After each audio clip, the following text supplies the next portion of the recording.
You might be thinking, yes, I know a car costs more for servicing.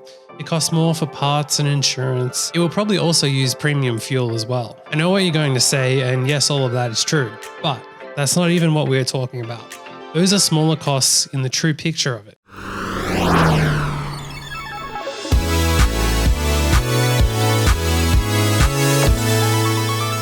The true cost of owning a luxury car.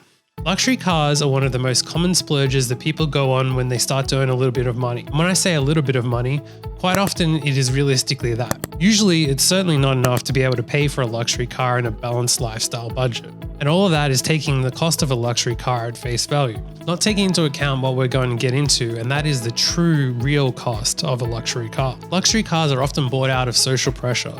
In certain jobs and industries, people can be judgmental over what car another person drives. And that's a horrible reason to spend more than you can afford. And I'm not just talking about the fact it costs this amount and you earn enough to cover it. Another common reason people buy luxury cars, which is also linked to that example, is to impress other people. Cars in general are a depreciating asset, meaning they lose value over time. It's often been said that a new car loses a dramatic amount of money the moment you drive it off the lot. There are a few exceptions of cars that do become collector's items which increase in value over time, but in general that's not the case. Now I get it, driving around in a luxury car is fun. They usually have more features, although that is also changing through time as less costly cars are starting to have more and more features. Luxury cars can impress people, but usually only for a moment. That moment doesn't last long enough to cover their true cost. Before we get into some numbers, I do want to mention if you are driving as a business, the scenario is very different given you are using that car as an asset, and a luxury car will actually earn you more than a standard car for that business in general. So how much does a luxury car actually cost? For example's sake, we're going to use some simple numbers. Let's say a luxury car costs $110,000 and a standard car, for a lack of a better word, is $10,000. Now, I know there are plenty of good cars for less than $10,000 and you can spend more or less on a luxury car, and with taxes and everything, cars cost significantly different in different countries. But for example purposes and to keep to a nice round and simple number, let's just keep these easy numbers, as it's not specific about the actual specific numbers, but it allows us to show the difference. Also, depending on your financial situation, the difference between a luxury car and a standard car might be the difference between a $3,000 car and a $30,000 car. This is not about judgment. This is about the general rule of things. So for our example purposes, let's just say 110 versus 10, which gives us a difference of 100,000 difference on the initial purchase. So that's the difference, right? No, as we said earlier, each year the insurance and service costs, extra fuel costs and all that, yes, those are additional costs. Many people need to take out a loan to pay for the car, where the interest and fees on the loan could be an additional cost as well.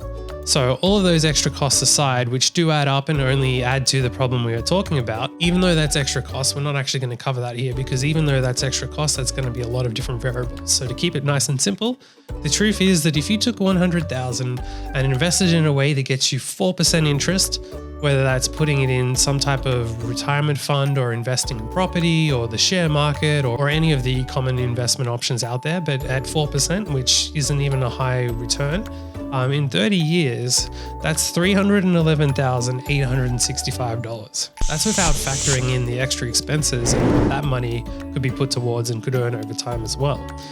If you were to take the money and use it as capital for a business or a side venture, I'm sure you could make even more money as well.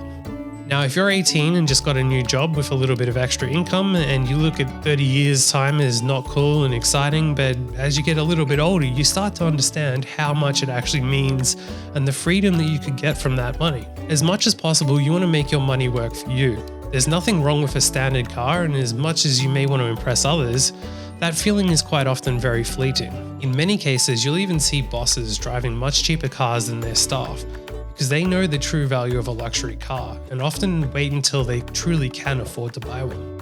Before buying cars, try running the numbers and see the true cost. But don't just factor in the exact cost, but focus on more what that money could do for you. The opportunity cost of what you could be using that money for and the value that it could be providing you over time. Do you know someone considering buying a luxury car? Then send this video to them so they're aware of how much they are truly spending. And hey, they might still want to go ahead with it, which is perfectly fine, but at least that way they're aware of what their options could be and what kind of future that could actually set them up for. Ultimately, you want your money working for you, not the other way around. And the more that you can cut down on superficial expenses, the more you'll have out there working for you, which ultimately will set you up to be wealthy in the future. Let us know what your most superficial purchases be. If you've enjoyed this, please chuck us a like. And if you want to see more videos like this regularly, please subscribe.